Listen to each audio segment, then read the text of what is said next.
मैंने इतना काम जाए एक बार तो माथा साथा पूरा गिरे जा रही लोहा बोई के फिर भी तो काम करके लगी जेरकम हलो लोहा गुदाम में हम लोग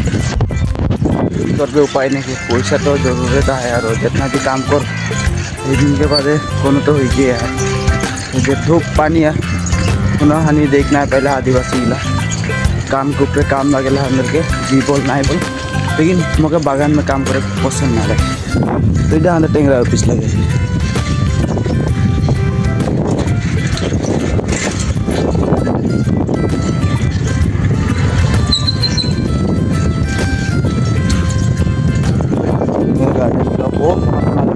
गार्डन लगे और गाजी बहुत सुंदर सुंदर लगे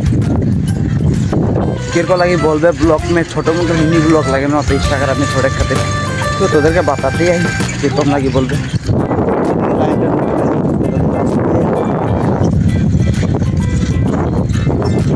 तो मेन कथा लोहा बाइक में मैंने कष्ट है